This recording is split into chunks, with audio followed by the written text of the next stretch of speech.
On n'a rien à faire avec les corps. Mais le soleil. C'est pour cela lui-même, frère Branham. Moi, je suis le 7e ange. Et c'est le 7e ange qui révèle le Fils de l'homme au public. Je ne suis pas lui. Juste là. Quand lui le fait, je m'abandonne simplement à lui. Je lui emprunte mon corps. Ce n'est pas pour rien que les autres sont allés adorer Frère Branham. Amen. Et les autres l'ont appelé, ils l'ont donné même les titres que lui-même n'accepte pas. Il y en a qui appellent Frère Branham le Fils de l'homme. Ce qui est faux. Les autres qui l'appellent Dieu. Ce qui est faux. Les autres l'appellent Elohim. Ce qui est faux. Lui, il est un prophète. Amen. Il a reçu une grâce particulière de tous les prophètes jusqu'à nos jours. Aucun prophète n'a été utilisé comme Branham. Parce que lui, il a eu cette grâce d'avoir, de recevoir les ministères de la pierre de fête. C'est-à-dire le même ministère que Jésus-Christ avait exercé. Et il est resté humble. Amen. Dieu s'est manifesté en lui. Alors il dit, parce qu'il n'y a pas, nous remarquons, il faudra que ce soit la même lumière que celle qui avait le matin. Parce qu'il n'y a pas un soleil le matin et un autre l'après-midi. C'est le même soleil. Le même soleil qui est l'après-midi. Et là, le matin, les mêmes matin et après-midi. Et il est dit que les jours lui-même, les jours de cet intervalle de temps, seraient en quelque sorte semblables à un jour triste, sombre, qu'on pourrait appeler ni jour ni nuit. Dans cet intervalle-là, voyez, c'est la formation du corps. Depuis les pieds à mon zoo. Amen. 151. Lorsqu'il était ici sur la terre, il était le fils. La clarté. Et puis, il a été tué. L'église l'a remplacé dans les martyrs. A traversé l'âge de ténèbres et a commencé à bâtir sur les fondements qui apparaissaient. Or, d'où vient la vue? Les voyez-vous descendre? Non. Je m'allume. Or, d'où vient la vue?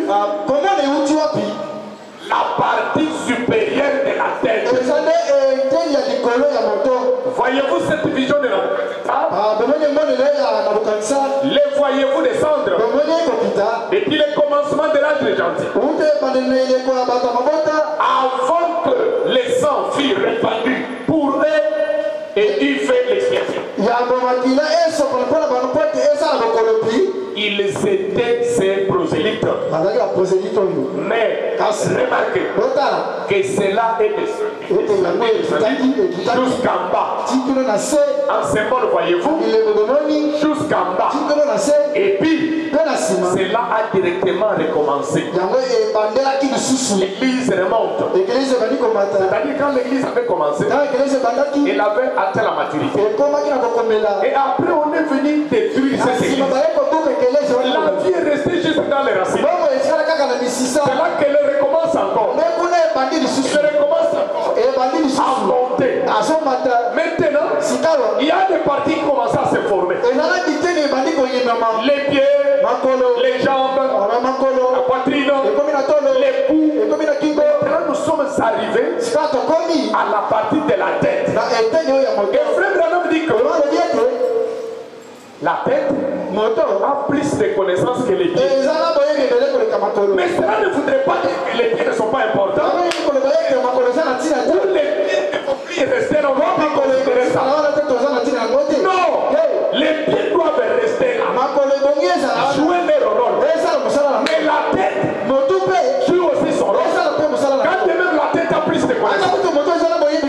C'est ce qui fait que Luther a connu la justification. Wesley a connu la sanctification. Les pentecôtistes ont connu la Saint-Esprit. Amen. Mais nous connaissons tout ce qui est avec. C'est que la révélation des choses, parce que nous sommes à la tête, nous devons beaucoup connaître. Amen. Mais si je dis non, moi c'est la tête, et on me coupe à partir du cou ici, est-ce que je vais encore exister? Vous voyez que la tête n'aura même pas son sens.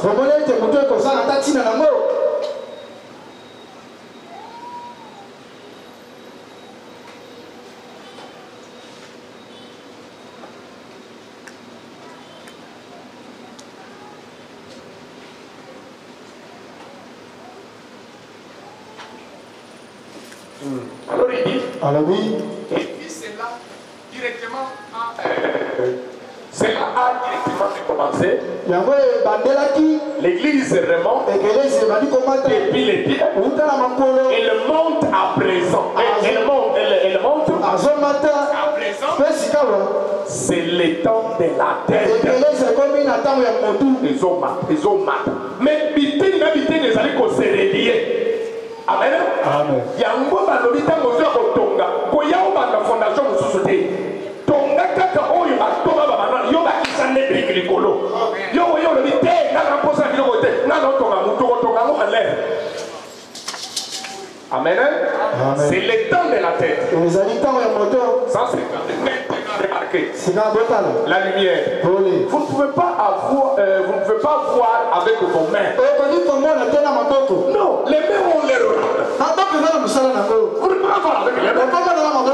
Et pourtant, elles font partie du corps. Longola mako ke iso santa mako te longola yako. Otika la seconde. Monstre. Lima. Alors, vous ne pouvez pas voir avec les mains. Parce que vous dites non, c'est la tête aujourd'hui. On ne peut pas voir avec les mains, c'est vrai. Et pourtant, elles font partie du corps. Vous ne pouvez pas voir avec les oreilles. Et pourtant, c'est là en temps.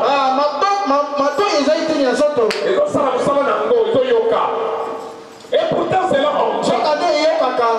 On ne peut pas voir avec les nez. Et pourtant, il le sent. Vous ne pouvez pas voir avec les lèvres. Amen. Bien que cela parle. Voyez-vous, c'était l'âge pentecôtiste. Mais c'est maintenant le temps de l'œil. La vue. Voyez, il n'y a pas une seule faculté mobile au-delà de l'œil.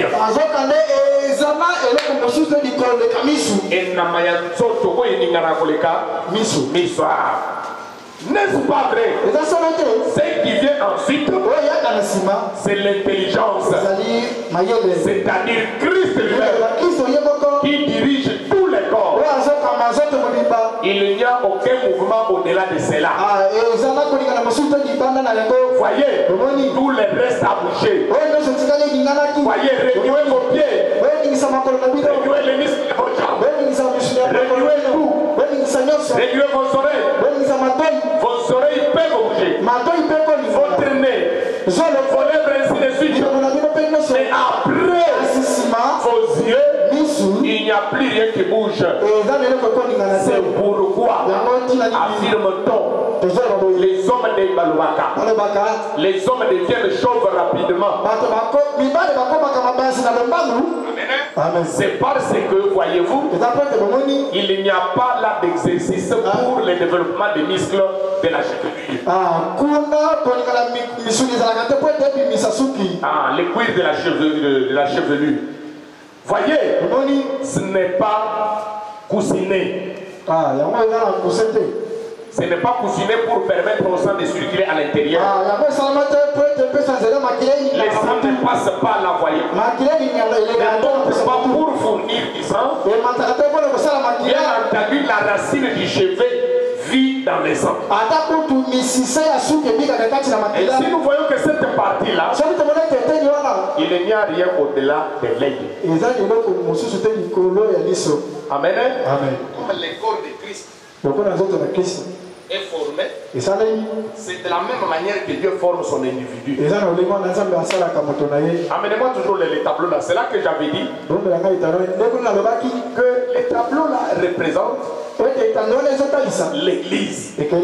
Or, si vous étudiez bien les tableaux là, c'est écrit même la stature d'un homme parfait. C'est-à-dire que l'individu lui-même doit avoir ses vertus en lui. Et vous avez dit que Frère Branham dit que ça c'est une maison que vous êtes en train de bâtir pour que le Saint-Esprit vienne habiter. Si vous n'avez pas encore construit cette maison, si vous n'avez pas ces 7 vertus en vous, vous n'avez pas encore le Saint-Esprit. Mais toi tu viens, tu dis, et quand nous regardons, ça représente aussi les 7 âges de l'église. Ça représente le corps de Jésus. Ça représente, comme je l'ai dit, les 7 âges de l'église. Et nous sommes dans quel âge? L'âge de la Odyssée.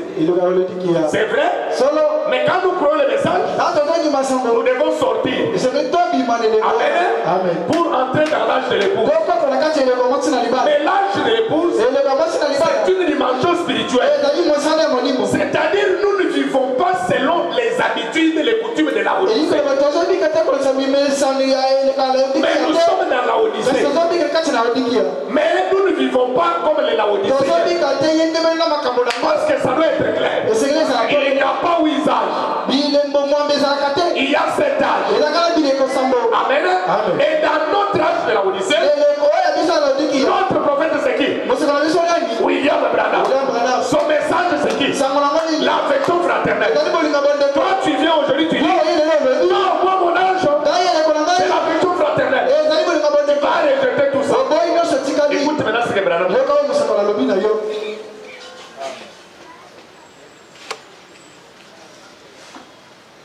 Et tu c'est lui qui a dit que mon message c'est la justification, la sanctification, le baptême du Saint-Esprit et la révélation des sceaux. Toi tu viens, tu dis non, moi je prends simplement les sceaux.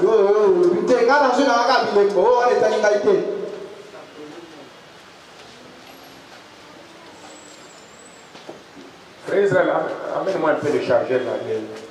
Bon, c'est pas grave. Les guides. Un guide, c'est prêché. Le 14 octobre 62. Nous allons prendre le paragraphe 2. Et bon, paragraphe 2 simplement. Je vais vous balancer. Je préfère quitter ça. Tiens, là, les gosses. Ça va nous aider.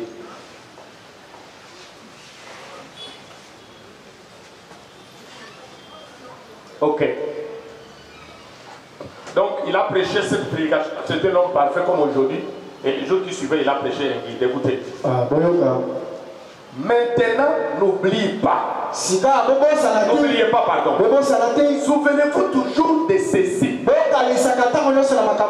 Que ce sont ces choses qui édifient les serviteurs de Christ.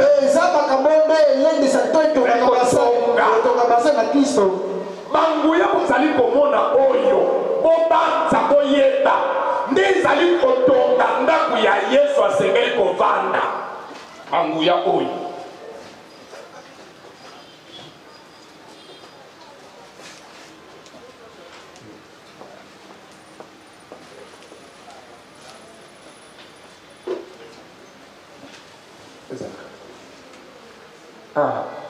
D'abord la foi. Ensuite, vertu. Et maintenant, souvenez-vous, le Saint-Esprit ne peut pas coiffer les bâtiments de Dieu. Kovanda, pour essayer sa boutongi. Tant que ces choses-là ne sont pas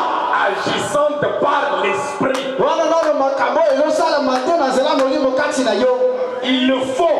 Otonganda koyo nyonso. Osilisa. Nde mulimo musantu aza mutu ayale. Lokola toiture. Avandi na ndako na ye, abandi kobiga na ndako na ye. Amen. Amen.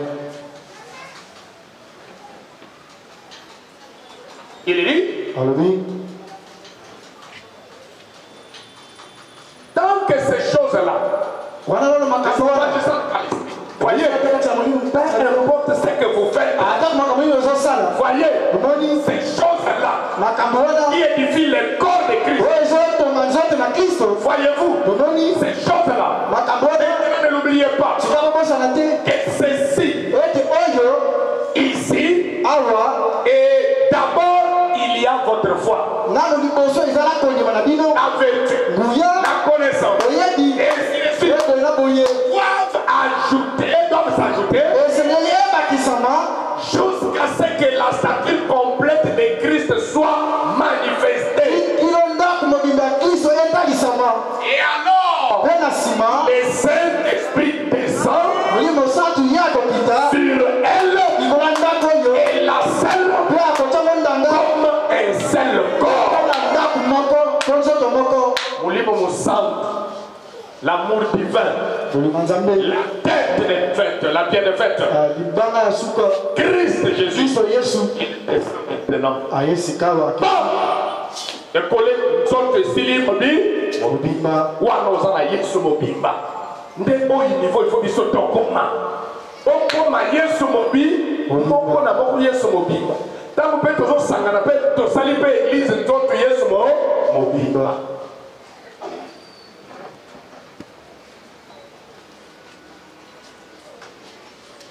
Et puis vous savez, bon, j'avance. Et la selle comme les selles corps. Ces choses doivent être là.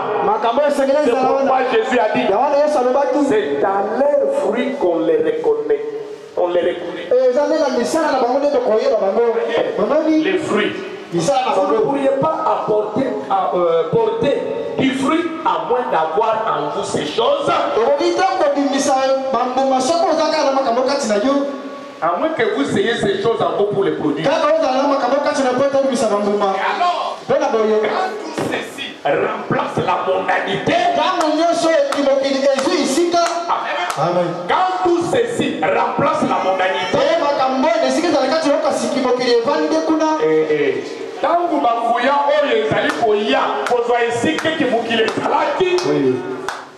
c'est-à-dire que tout ça va te ramonter.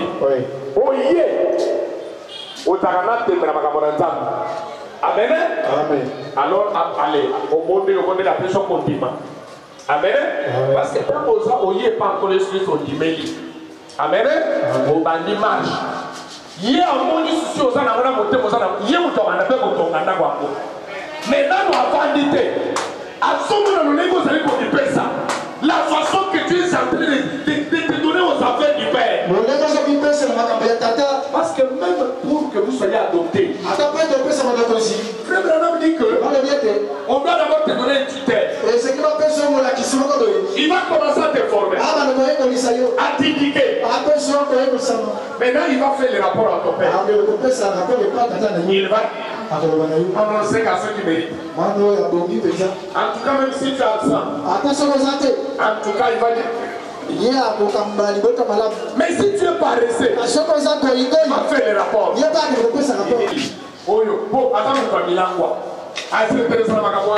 On commence à faire les rapports. Et c'est le Saint-Esprit qui est le il dit depuis qu'on a baptisé, fais-moi un peu les rapports. Du côté prière. Côté prière, oui. En tout cas, il se donne.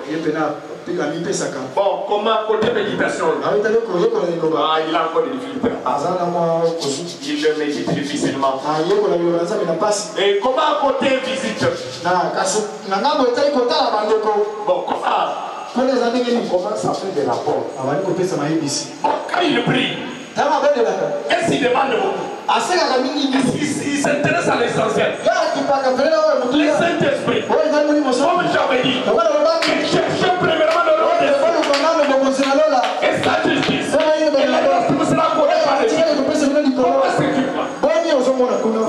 oyebisaka bino bino bato bakenda université boyebi yango basala bakolo balobaka ya grande pondération bakolo ya bapo ebele soki ozwi wana bakolekiso classe mais soki minene wana ozwi tata ozwi oyo nyonso bakolekiso ndenge moko na makambo na nzambe ezala makambo nzambe toye azaka mbongo. Vous savez quand Salomon avait prié, d'ailleurs, c'est parmi les rares que Dieu avait posé cette question. Demande ce que tu fais. C'est parmi les rares.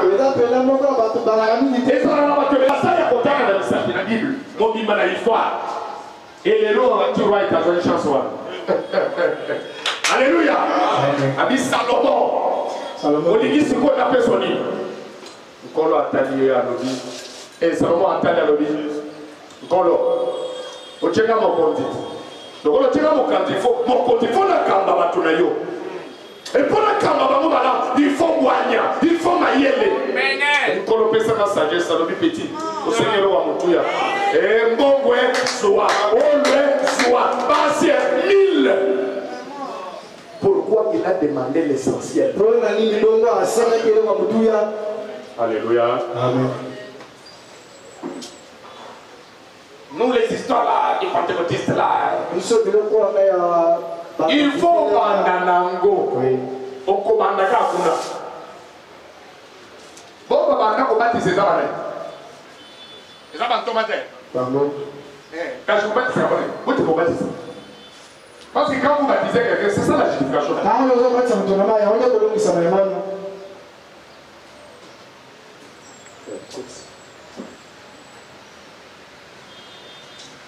Ok. Alors il dit, c'est pourquoi Jésus a dit, c'est à leur fruit qu'on les reconnaît. Nous avons déjà dit ça.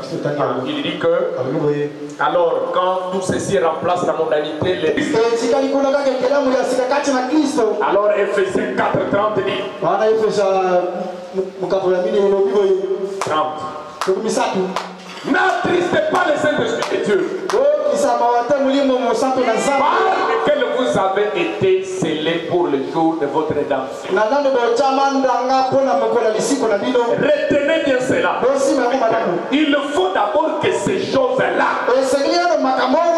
ensuite, les scellements, c'est le Saint-Esprit, la coiffe qui nous scelle dans les corps.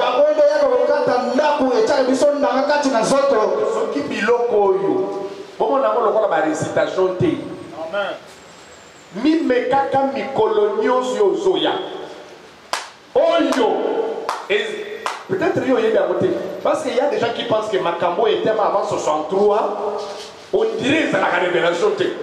Non! Quand je vais vous parler sur les sceaux, vous comprendre. Vous comprendre que tout notre message, c'est les sceaux qui sont révélés. C'est vrai, et ça n'a pas de révélation, il y a qu'au fur et à mesure. Amen. Donc, tous ceux qui ne l'ont pas ceux qui aujourd'hui se mentent, ce n'est pas vrai, mais nous avons une révélation où tu n'as saut. Mais à révéler à mon camp. Branham m'a dit côté semence, ce n'est pas encore. Ailleurs côté, il doit être pour 58.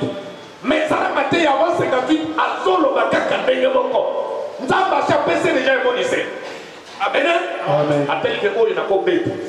A oyo, il faut pas kola nan. Amen. Amen. Et pour son monde na oyo. Et ça la Bible était.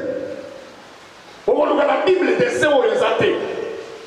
Ce qui ont coûté dans le monde va sauter ya oyo, va sur ya oyo. Nzamba me doit révéler mon frère. Amen. Amen. Donc, yo, on connaît pas aucun de nous. Alors, amen. Amen. Amen. Et puis, qu'on dit, ma oyo, les aya masia. Oyo, yemo kwa yemo tonga kati na yo. Qu'on dit, ma oyo, c'est vrai. La seule écriture en exao. On dit que toujours à l'îlot d'abord, on dit, manabiso, ya bongo. Amen. Dans ce koyo, aux alliés qu'on y pèse ça.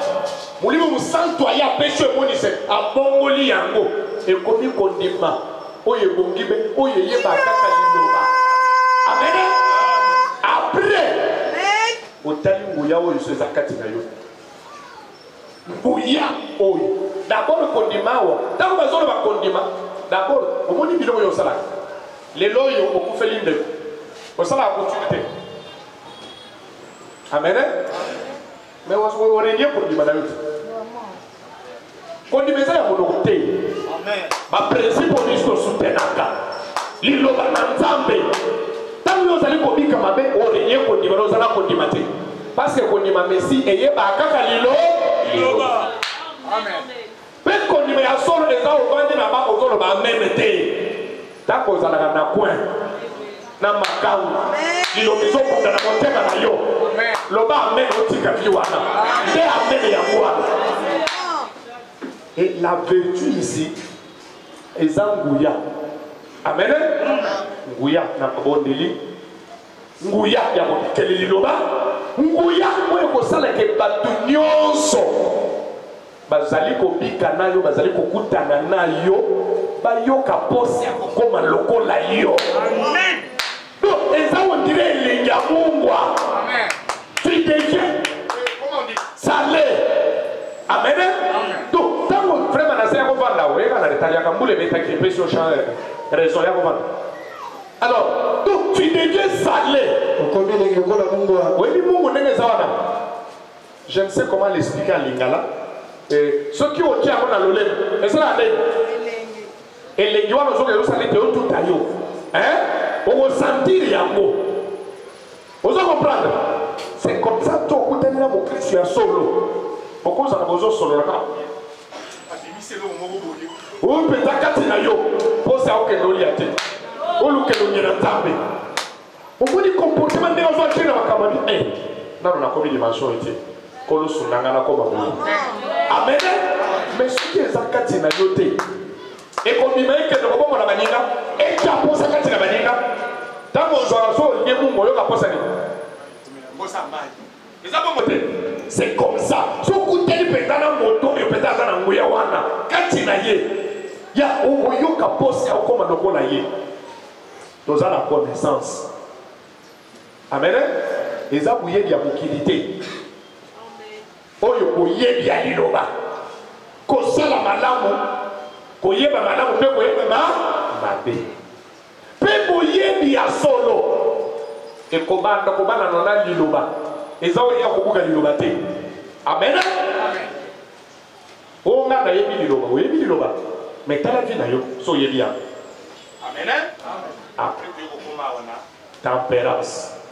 tempérance ezali makoki ya kozongisa bolamu na mabe amen ntango basalaka bo mabe oyokaka ndenge na motema na yo wajisaka ndenge nini coup par coup amen ngai mpenza yobela trop c'est trop epuis bomona biso tokoma o bafrère na bible yango bokoma kosala babiloko wana rien nakotiana na bible pembeni tokosilana ndenge na nga politicien moko bo nayebi kombo na ye te nakoloba te yino bato anere naboyelanga baproblème comment yo okozala so mokonzi même anere pasteur naza bo neti so moto afingi yo mama na yo mpe ezongisela ye non oyo tempérance te tempérance elobi so bafingi yo yozongisa bolamu yango boyebi déjà pasteur bino esalisa mabe na mosusu alléluia bozongisa mabe na mosusu te parabiere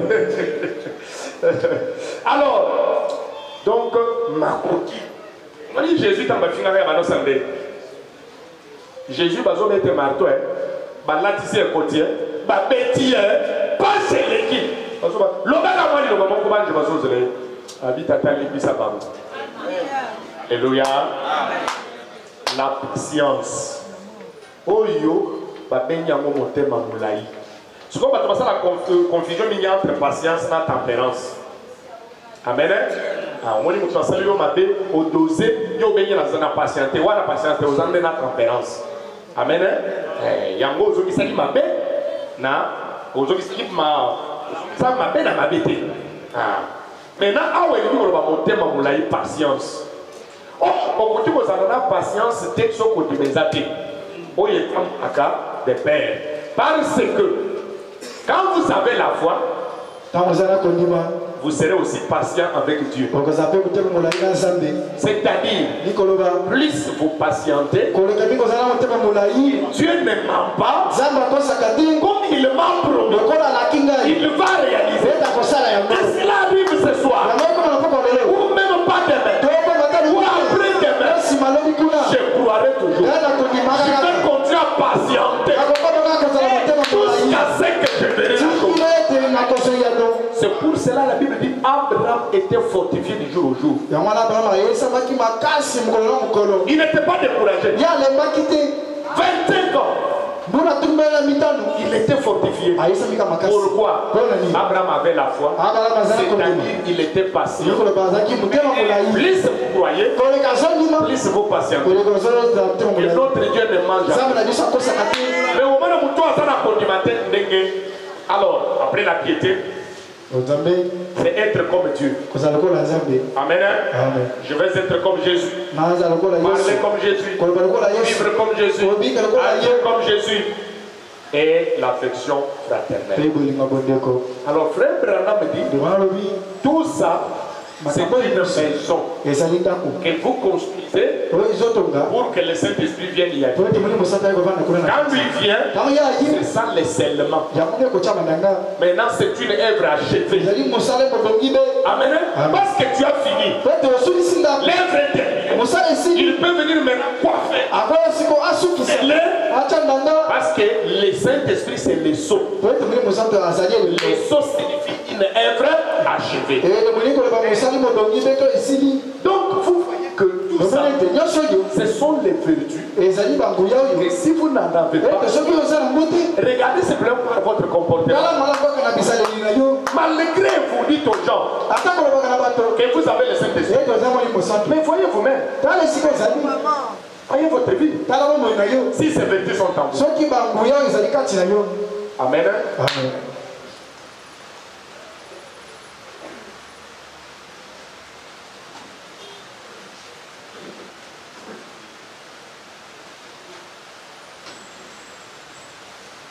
C'est pour ça que l'église a commencé.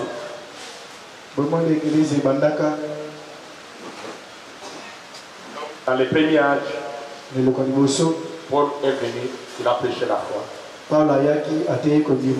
Et Irénée est venu. Ça, c'est comme en tant que l'âge. Mais nous, en tant qu'individus, nous devons avoir tout ça. Donc, tu ne peux pas rejeter une partie de la parole. La serviteur parfait. Prêché le 14 octobre 62, paragraphe 244. Vous voyez, il n'était pas exigé de ces gens la même chose que de ces hommes. Ah. Net exigence qui nous en a volé. Bah, simplement, justification, c'était suffisant. C'était suffisant pour les salut. Mais aujourd'hui, avec la justification saine, vous serez perdu. La sanctification saine, ou la restauration de nos saints, il faut les tout. Amen. Alors il dit, il n'était pas exigé de celui-ci la même chose que celui-là. Voyez, mais il a construit son église de la même manière. Il a construit son église de la même manière qu'il construit son père. Alors Pierre ici, cette chose. Cette chose. La foi, la vertu, vous voyez, ça monte. La connaissance, la tempérance, la patience, la piété, l'amour fraternel, l'affection fraternelle.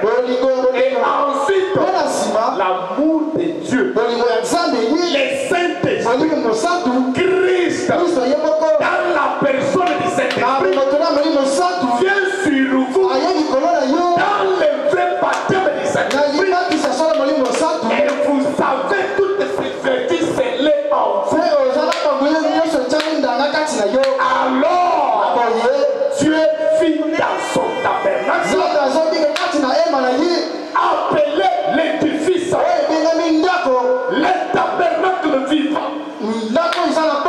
Pilier d'habitation du Dieu vivant.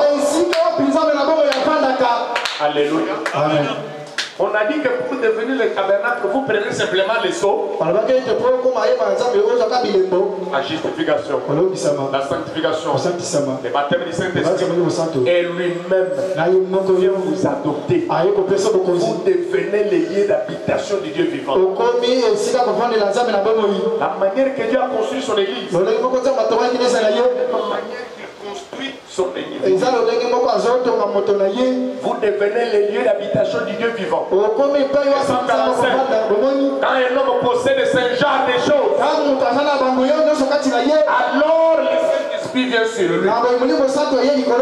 Peu importe que vous parliez peut-être en langue, que vous imitiez peut-être tous les dons que Dieu possède, que vous fassiez peut-être cela, mais tant que c'est vécu ici, ne sont pas entrés en vous, c'est encore à côté du fondement véritable de la mort. Mais quand c'est vécu grandit, ça et que vous ajoutez cela à cela, alors vous êtes un monument vivant. Vous êtes une idole vivante en mouvement. Une pyramide en mouvement. Amen, amen, amen. Ce n'est pas parce que tu parles en langue que tu as ces choses. Ce n'est pas parce que tu prophétises que tu as ces choses. Jésus n'avait pas dit que c'est à l'air d'or que vous les reconnaissez. Non, il a dit c'est à l'air fruit. Tu prophétises même Mouyibi. Tu prophétises même Mouton. Tu prêches même adultère.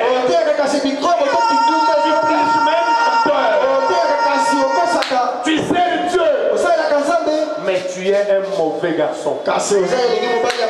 Tu sers Dieu dans les domaines où tu le sers. D'être en chantant, d'être tu es ici, moniteur, mais un hypocrite. Regarde ces choses. Elles sont parce que Pierre a dit si ces choses sont en vous et en abondance, elles ne vous laisseront pas oisifs ni stériles.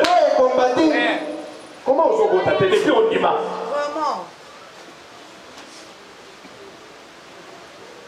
D'abord pour le ministère, parce que mon diminution il faut faire abord.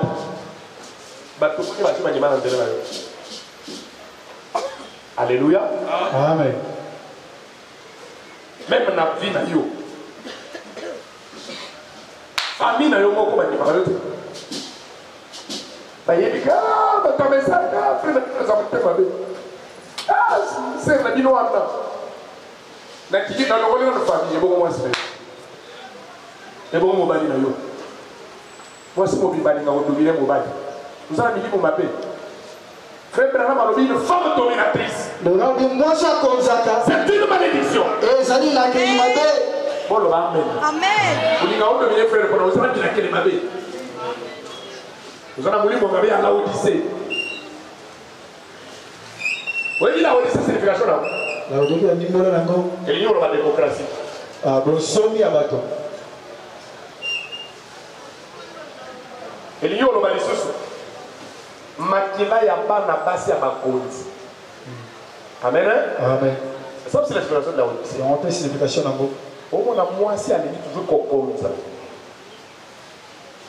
Hata ozo ça l'effort te meyeba que za milimo babeza kati na yo. Comment yo li yo dominer mon bali? Comment ya lo babokeza ka babe yo c'est quand moi je dis quand je dis. Qu'est-ce que tu as dit? Kolobi.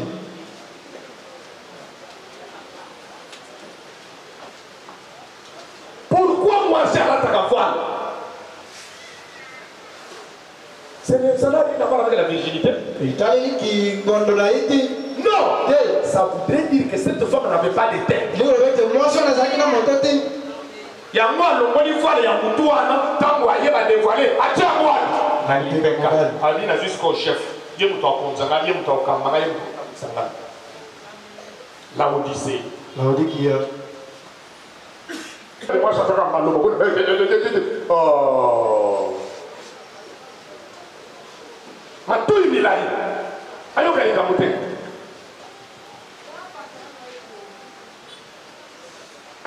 Nana zo makambo abandi na ba kweni so yo ko bien so se na. Yo za so se na ndako. Amen. Pena makambo nzoto liba les nzoto. Na makambo église te. Les nous avons soumis ba chiro dia grave. Moi les kambo to zo tele tout bien akara bobo la ndele kambo. Chérie, n'est-ce pas yo? Après pas. Église, ah non, non, ça n'a pas calme. Vraiment, vraiment. Ah, tout le monde ça va, on est vraiment. On dit que le pasteur avait dit ça, mais c'est ce dossier, Moko. Tout le temps, tu peux dire frère Moko, sœur Moko, tu vas dire c'est Wana, mais. Il y a beaucoup de temps, il y a un amolime. On peut ça pas prophétie. Mais oui, ça peut être. Et ma sœur pas quelqu'un ma copine. Oui. Kaka babo na batamuli mwana. Oui, ça peut être. Il est pas calme chérie. Surtout qu'on a peut faire la autre gangela yi. Yo fait mal, yo ça calme la secte. Vous entendez ça bien c'est peuple. C'est son aïe de choses ça n'a pas de bon. Amen. Alléluia. Non. Nous devons faire très attention. Il faut tout ça la keba.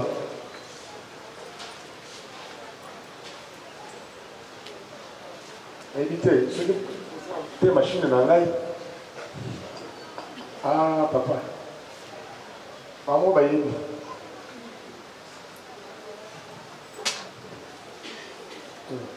Ça va.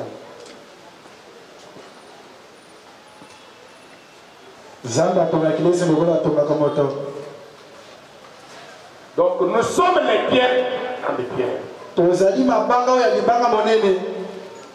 Même quand on construit la maison, quand on avait construit le temple, on a amené des pierres. Écoutez ce que Frère Abraham dit dans un sermon intitulé. On avait terminé ici. Non, non. Attendez, je lis d'abord dans 240. Toujours le même sermon 240. Parce qu'ils ne l'ont pas fait. Ça va? Ah, ok. D'accord. Maintenant, en bâtissant la vertu, en bâtissant ces monuments, en bâtissant cette statue, voyez, c'est là commence par le fondement qui est la foi. Avec la connaissance, la préparation, maintenant, qu'est-ce que cela fait? Alors, ils attendent la pierre de fait, qui est l'amour. Car Dieu est amour. Et il le contrôle. Et il est la force de chacune de ces choses. Parce qu'il y a des sortes de foi, des sortes de vertus, des sortes, n'est-ce pas, de connaissances, des sortes de tempérance, des sortes de patience, des sortes de piété, des sortes d'affection.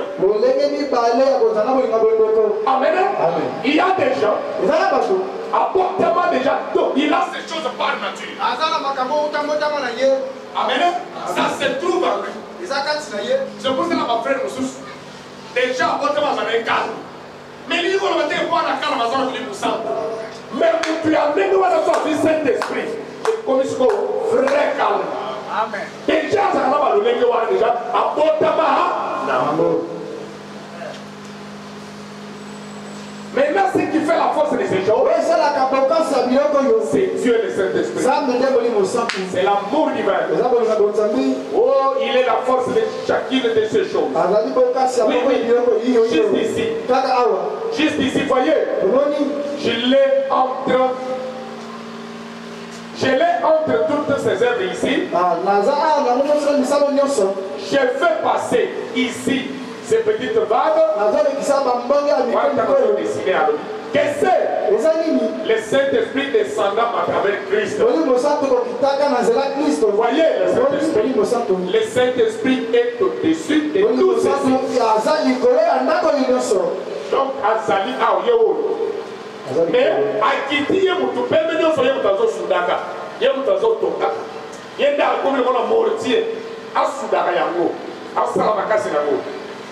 Le Saint-Esprit est au-dessus de tout ceci. Autorisant quoi?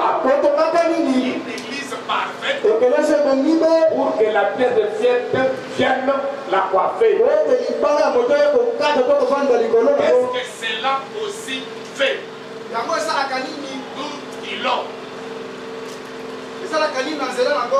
Cela s'est manifesté à travers cet âge de l'église.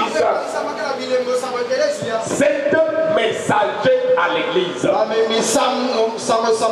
y a comoni bakomi kombo ya 7 messagers. Libanda tokomi bakombo ya cet âge de l'église. Donc, étalissez l'église, étalissez cette église, étalissez mon don. Amen. Donc, quand il y a yo za kama pyramide so to zika kama pyramide to sangisi na o to tongi pyramide Yesu Kristo mobimba les noms blasphématoires bakombo ya mutuka ya mona zali ko insister. Tu peux avoir un don, tu as un appel, tu prophétises, tu vois des choses, tu dis des choses. Mais si ces choses ne sont pas encore en toi, la première chose de parce que le don n'est pas encore là. Les dons et les appels sont sans repentance.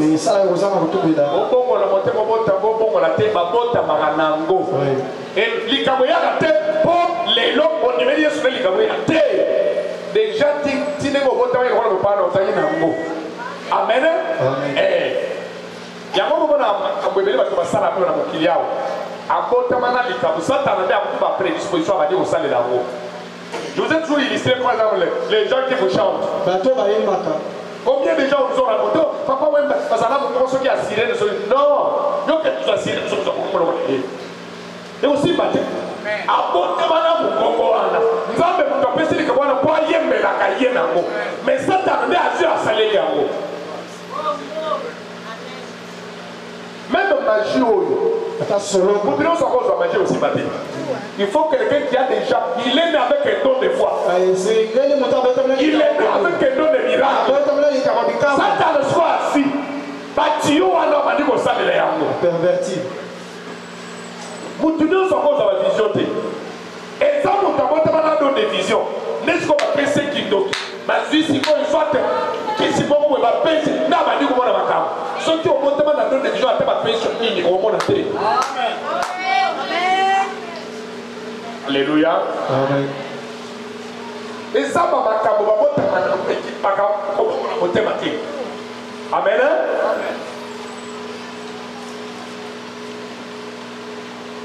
Yo bali ko se consoler ah no ko na sana ka c'est que na bon de la parole ko ka bien c'est que na saint esprit o sana moté o mo na kando yo sana moté o mo lukuté yo sana moté o mo ni wi yo sana moté o mo ni ko yo sana moté mena oui c'est ça pena ba frère Michel appelle ko la base à Michel na bazali Moussa na ka ko shina na basere parce qu'il y a gagné biloko on se lève à 12 yeux. Mais il y a une clarité à Robal et toi, Robal a été. C'est ce qu'on a fait.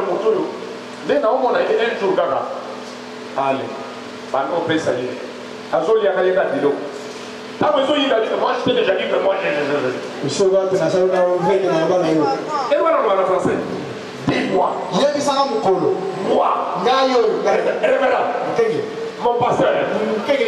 Posez à la question. Est-ce que je lui ai déjà dit? Que moi, je l'aimais, je vais la marier. Amen. C'est. Non, non, non, c'est bon, problème.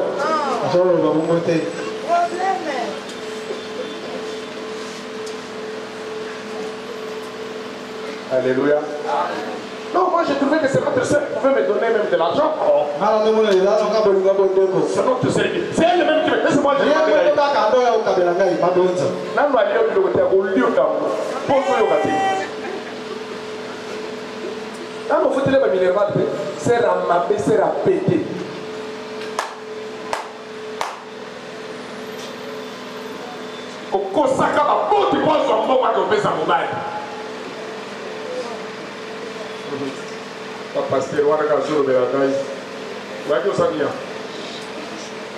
Les noms blasphématoires.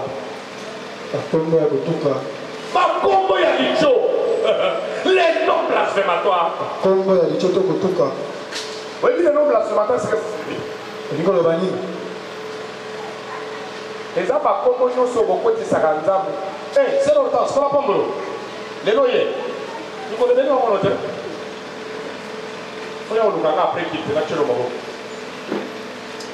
Donc, les noms blasphématoires.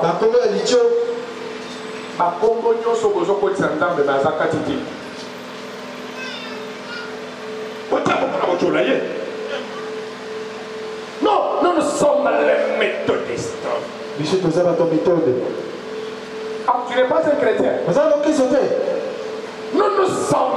messages. Nous sommes les branamistes. L'église de ceci, cela de Jésus à la croix. Mais pour la Nelly, est-ce que ça c'est l'église? L'église de son envoyé spécial sur la terre de Jésus. Mais tant qu'on a dit que Jésus est du Mangou. Donc, tant qu'on a dit les noms blasphématoires.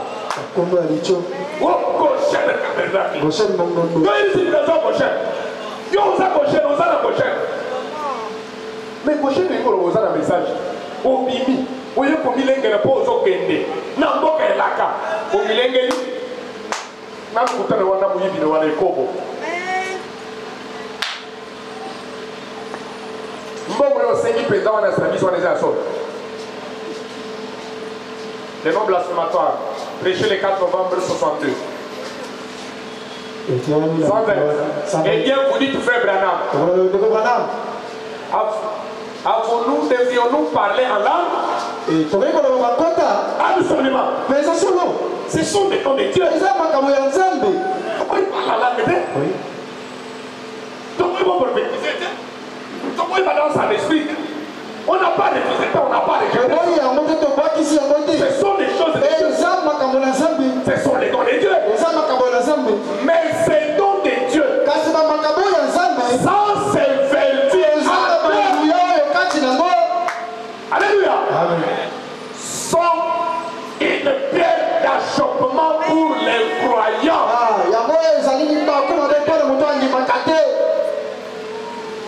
Il y a une université. Comme une fille légère. Frère Wana Samera, aïe yo amona, aïe na makangu na yo. Aïe que Wana sermo va péter. Le roi papa. Mais oyawa. On va dire kotutuka. Bakuyo ezakati na yote. Likabono eza solo. Mais aux pierres d'achoppement. Et surtout pour la Moutalibanda. Parce que Dieu est sanité. Ce n'est pas accepté de Dieu. C'est pour cela, avant de servir Dieu, il faut le Saint-Esprit. Je parlais avec un frère, c'est un jeune ministre, Dieu l'appelle. Je lui dis que la première des choses quand Dieu vous appelle, vous devez prendre conscience de votre appel. Savoir que c'est une responsabilité. Et quand vous prenez conscience, vous allez faire très attention avec votre vie. Amen. Votre entourage. Imaginez un peu. Dieu m'appelle. Je suis avec mon ami Nathan. Mais il connaît mes faiblesses. Quand il faut prendre du chambre, on prend avec lui. S'il faut draguer les femmes, on les drague. Mais il me voit avec la Bible. Non, je vais prêcher. Je sais, il était dans le chopin pour lui. Est-ce qu'il va croire? Mais si par ma vie, déjà, je suis une condamnation pour lui. Quand il veut me conduire dans le mauvais chemin, je lui dis non, c'est pas comme ça. Non, la parole de Dieu. Malgré qu'il fait douter, mais il regarde, non, ça c'est comme de Dieu. Les jours où il me transfère de prêcher, il dit non, celui-ci je ne doute pas. Il savait que non. Amen. Amen. Amen. Mais je pose toujours cette question. Quand il s'en va de moi, si la ouïe va aller, tournailler, et chérie, dans sa position, quand on dit la manière de faire. On le va dire. On tourne à la maison. Amen. Amen. Tout n'a pas dit qu'à la route à mon âme.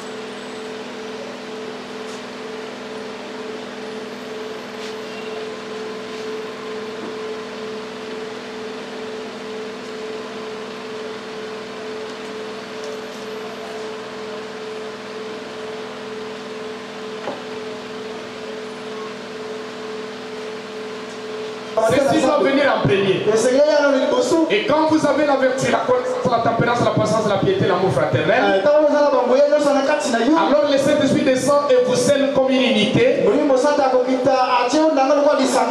De même qu'il scelle les âges de l'Église comme une unité, la façon dont il fait son épouse et la façon dont il fait son individu. Parce que l'épouse de Jésus-Christ, ce n'est pas un seul homme. L'épouse de Jésus-Christ, ce n'est pas Branham seul.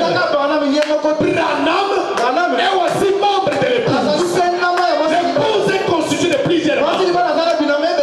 Mais la manière dont il construit, c'est de la même façon qu'il construit son individu. Parce qu'il y a des fausses doctrines qui circulent. On prend tout aujourd'hui. On place en Branham. Branham est un croyant comme tous les croyants. Simplement. Lui, il était prophète. Nous ne sommes pas les prophètes. La différence, c'est au niveau des ministères. Amen. Au niveau des ministères. Comme quand Elohim entrait en lui. Moi, je n'ai pas cette grâce-là. Mais la portion qui entre à moi, c'est aussi Elohim. Amen.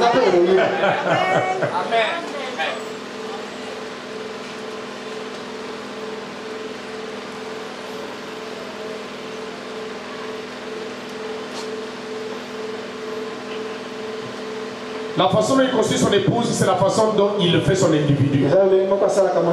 Ils sont faits du même matériau. Comme Ève était faite d'Adam, il compte de son côté. Voilà les choses que vous devez avoir premièrement. Vous ne pouvez pas faire semblant. Amen. Vous ne pouvez pas les imiter. Elles doivent être envoyées de Dieu. Et nées de Dieu. L'imitation ne cause que de la confusion. Oh, moi je suis un chrétien. J'ai le Saint-Esprit. Comme moi, il y a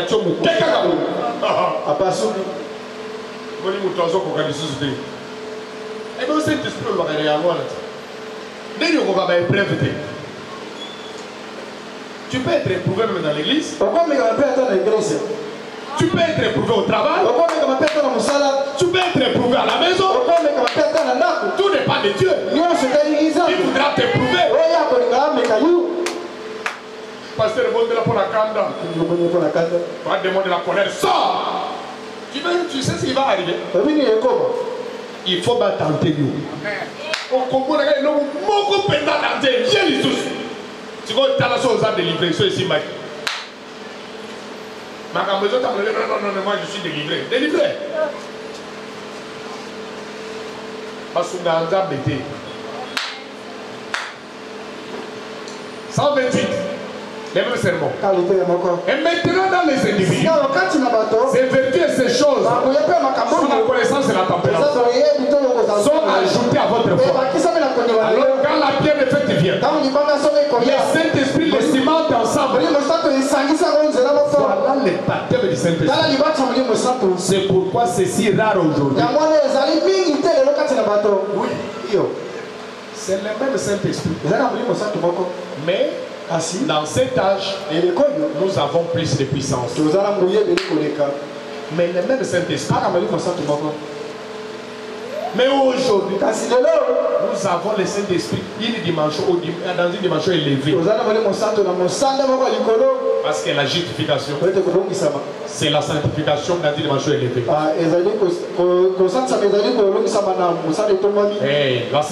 Le baptême du Saint-Esprit, c'est la sanctification dans une dimension élevée. Et l'adoption, c'est le baptême du Saint-Esprit. Amen. Amen. Mais le même Saint-Esprit, le même Jésus, et vous le recevez quand vous recevez toute la parole,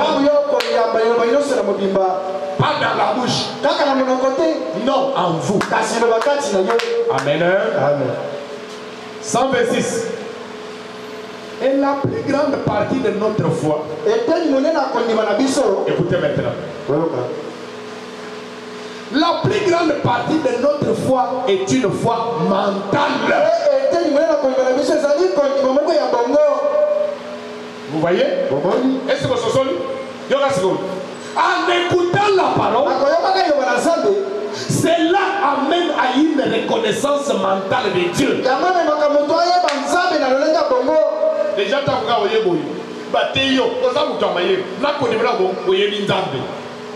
Amen. Amen.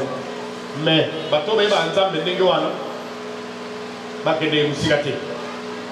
il faut mater. Amen. Amen. Alors il dit, mais si cela vient d'en haut, on dit mawana. Oye baye na bongo ya mutute. Amen. Mais et moni c'est yauta na lol. Nguya muli musambe pesa kondima ya solo. Il dit, oh frère, si jamais cela frappe ceci, il y a une foi sainte, spirituelle, et Amen. Amen. Si jamais cela frappe ceci, il y a une foi sainte, spirituelle, alors que fait cette foi ne reconnaît que la parole. Et là, on me sauter. Moi, il y a des choses là dans le yoka moté. Mais on regarde tout azol, on va les choses des ayants moté. On regarde azol, il est pour la robe. On dit qu'il y a moté. Amen. Amen. Cette fois-là ne reconnaît que la parole.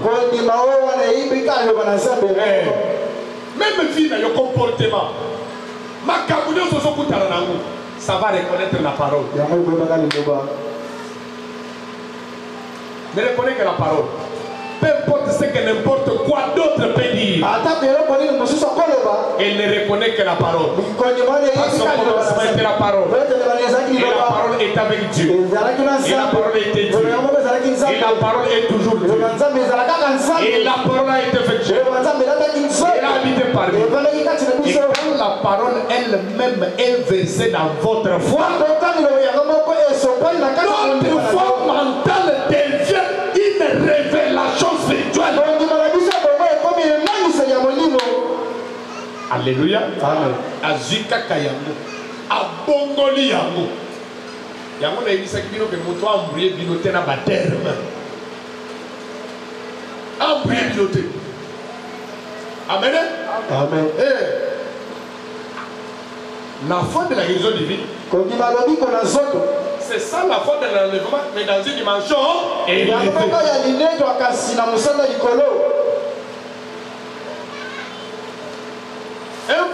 mineur. C'est un prophète majeur, mais dans une dimension élevée. Pour toi, ça n'a donné la prophétie. Ça fait sa prophétie. Prophète majeur appelle sa prophétie. Mais on est au jugé. Les à niveau, il y a. Il y a eu ton jugé, tes à niveau, il y a dit.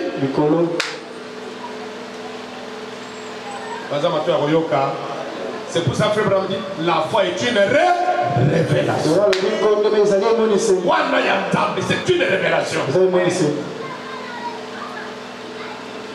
Et sur cet fondement, sur cette révélation, pas sur une conception d'adhésion à l'église.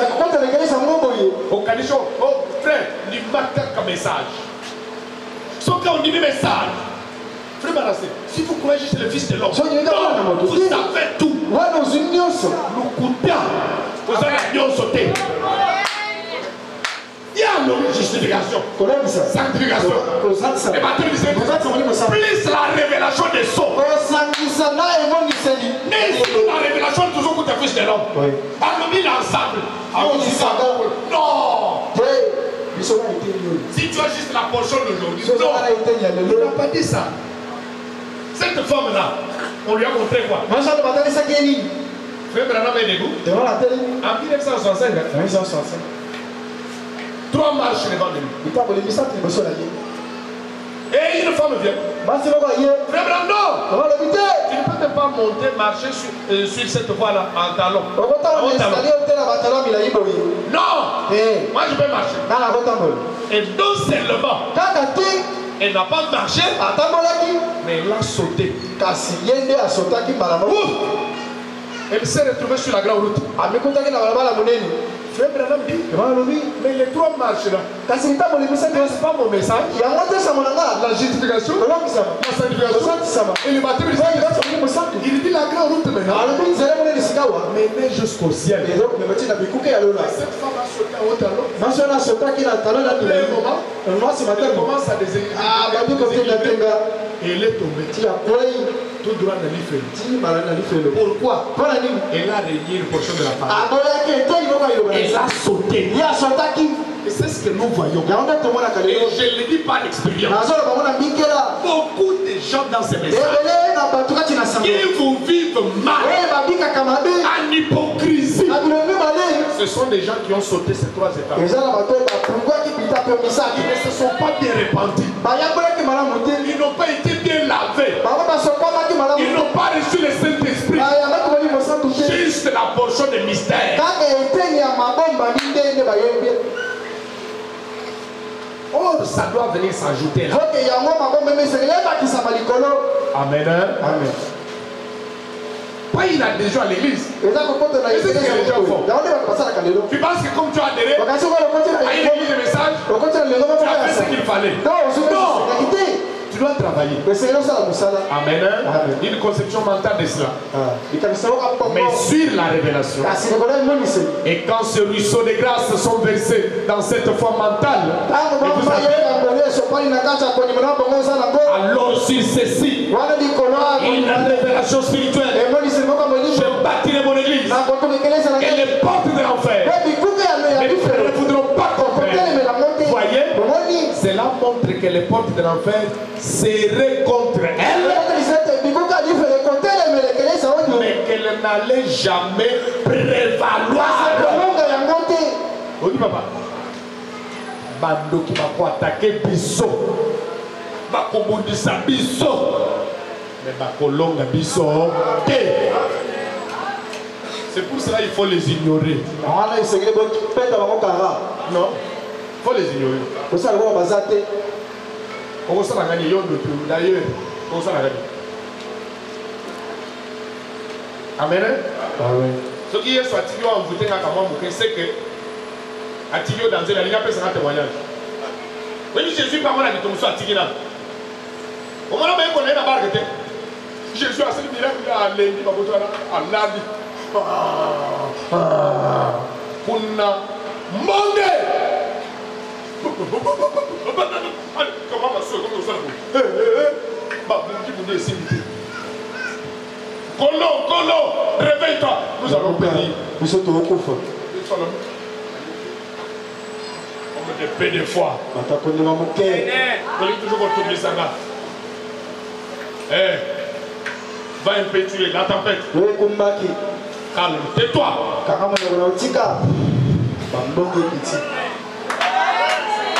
Qui est celui-ci? Même la nature lui obéit. C'est Dieu. Dieu est dans l'homme. Béni soit le nom du Seigneur. Il ne faut pas avoir peur des épreuves, ni des attaques, ni des tentations. La situation sous contrôle. La victoire est certaine. Il fallait faire mon lomba. Il dit à Tchilouba que Bitumba est en Haïti. Bitumba est en Haïti. Bitumba est en Haïti. Vite qui a Nito. Et ça y a Yesu. Oui. Amen. Amen. Nous attaquer au premier. Pour te donner lumière quand tu es là. Oui. Tika Yesu abunda. Alléluia. Il ne faut pas juste vous adhérer à l'église. Non. Non. On va nous attaquer, on ne vaincra jamais. Mais pourquoi toutes ces choses n'agissent pas en nous? Frère Branham dit dans les fondements fondamentaux pour la foi, paragraphe 14. Maintenant, si nous pouvions nous abandonner complètement à Dieu et à sa volonté et renoncer à nos propres pensées et laisser simplement la pensée de Christ être en nous, ces mêmes manifestations de l'esprit se produiraient au travers de nous, comme c'est le cas pour les choses naturelles. Ce serait pareil. En effet, nous avons été créés au départ dans ces billes. C'est-à-dire pour contrôler, pour régner, pour louer Dieu, pour vivre pour Dieu. Nous avons été créés pour être des dieux, c'est-à-dire régner, contrôler sur toutes choses, louer Dieu, vivre pour lui. Mais pour en arriver, pour y arriver, nous devons renoncer à toutes nos pensées, notre propre volonté, nous abandonner à lui. Nous prenions uniquement les pensées de Christ. Quelles sont les pensées de Christ? C'est sa parole. C'est ça le secret. Et les choses surnaturelles deviendront comme naturelles. Donc comme il faut se consacrer, ce qui n'est pas mauvais, nous nous consacrons, nous jeûnons, prions. Et nous avons des messages, des visions, des prophéties. Alors que si nous nous abandonnons à Dieu, ça va devenir naturel. Les choses surnaturelles, ce sont des dons. Ces révélations-là, ce sont des choses qui sont surnaturelles. Mais Dieu nous a créés pour que nous soyons baignés dans ça, nous vivions dans ça, que ça soit naturel à nous. Mais le problème, c'est que nous n'avons pas les pensées qui étaient en Christ. Il faut ça nous entendre pour nous voir la vision de la main à Romain. Si on a eu une pensée à main, je regarde à Méligo. Et ça n'a pas besoin de vous. Vous avez une réponse. Et Dieu nous parle. Mais le problème c'est que toute la tuyauterie est bouchée, obstruée, tous les issues, les canons. Parce que quand Dieu nous a créés, il l'a placé dans chaque homme des canons. Et ce sont les voies des canons par lesquels Dieu doit opérer. Dieu doit se manifester à nous. Mais si nous nous abandonnons, ces choses-là qui sont surnaturelles deviendront naturelles. Et là nous allons devenir des dieux, des hommes mystiques. Nous allons régner sur toutes les choses, régner sur les maladies, régner sur les sorciers, contrôler, régner et vivre pour Dieu. Tu n'arrives pas à contrôler pourquoi? En réalité, là où toi tu travailles, tu es censé venir et contrôler. Parce que vous serez la tête et non la queue. Les soucis sont en train d'obstruer. Les soucis du monde, les choses du monde.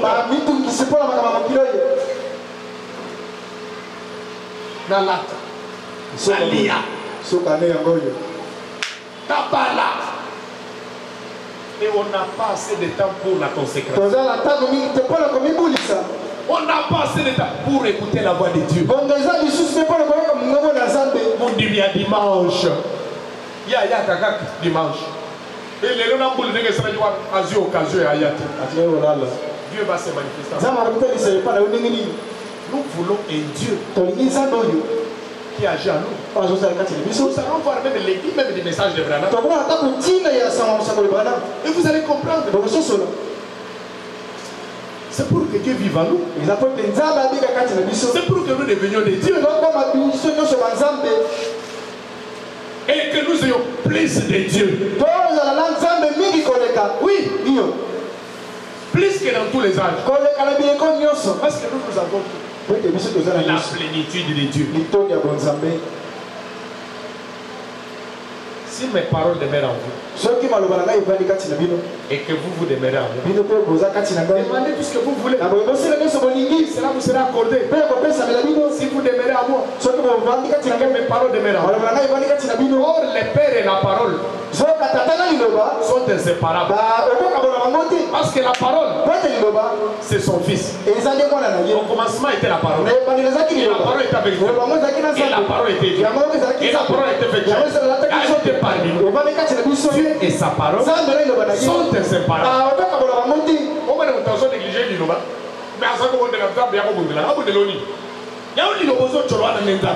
Amen.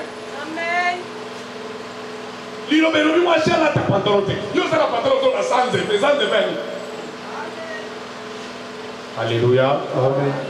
La parole, Dieu et la parole sont inséparables. Vous ne pouvez pas avoir Dieu sans avoir sa parole. Et quand vous avez sa parole, vous avez Dieu. Mettons-nous debout.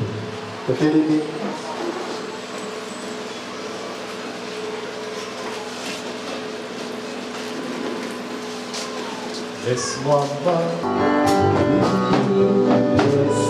marcher, Seigneur.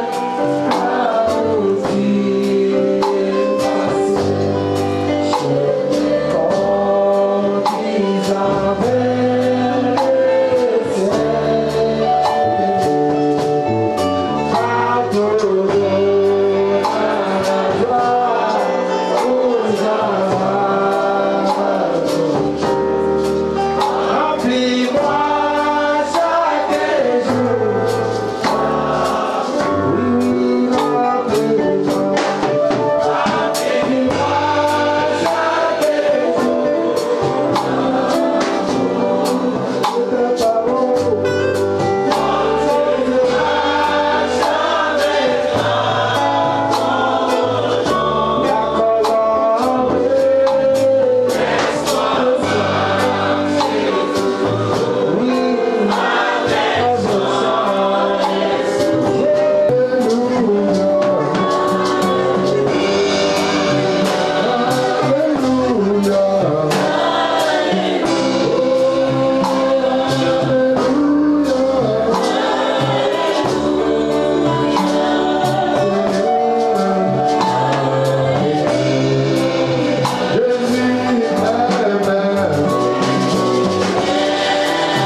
grâce particulière.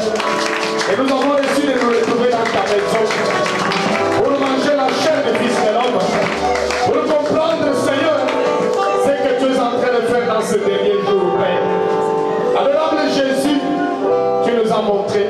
Et de la même façon que tu es en train de construire ton église, c'est de la même façon que tu construis ton individu.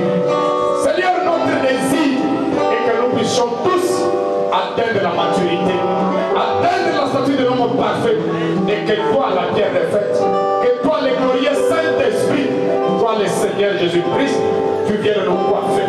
Parce que c'est toi en nous que nous allons, Seigneur, manifester ta puissance. Et nous allons, Seigneur, manifester ta parole. Parce que tu nous as placés ici pour être des dieux, pour régner, pour contrôler. Et Seigneur Jésus, tu nous as dit, si nous abandonnons notre propre volonté, si nous abandonnons nos pensées, pour prendre les pensées de Christ, les choses surnaturelles deviendraient naturelles à nous. Adorable Jésus, ce matin, nous venons abandonner toute notre pensée, Seigneur, notre propre volonté. Nous mettons tout cela de côté. Nous prenons la pensée de Christ qui n'est rien d'autre que ta parole, pour que cela soit à nous, pour que cela puisse couler à nous, pour que cela puisse se manifester à nous. Parce que ta parole est une semence, Père. Et dès qu'elle entre dans nous, elle produira exactement ce que déclare Père.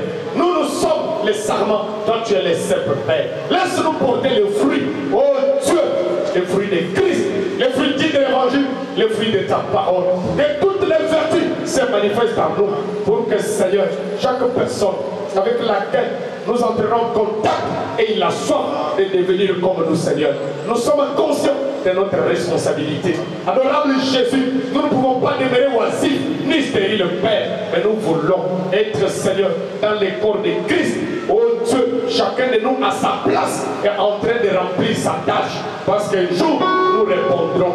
Oh, sois loué, sois exalté, sois adoré, parce que tu as placé pour t'adorer, pour ton service et pour vivre pour toi.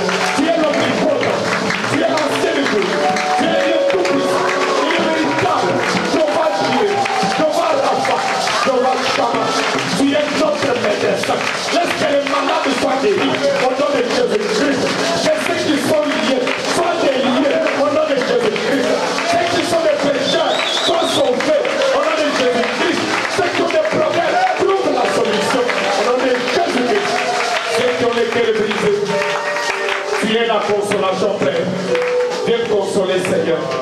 Viens donner la joie. Viens donner la paix. Viens donner, Seigneur, tout ce dont ton peuple a besoin. Ne nous laissons pas repartir tel que nous sommes venus. Nous voulons quitter ici délivrés. Nous voulons quitter ici changés. Quitter ici transformés. Marchant nos beautés de vie, Père. Et chacun de nous rentre ses réjouissances pour sa guérison, pour les miracles, pour les témoignages. À toi la puissance, l'honneur, la gloire, la majesté. Pour nous faire au nom de Jésus notre Père. Amen. On va chanter pendant que les paniers vont se tirer.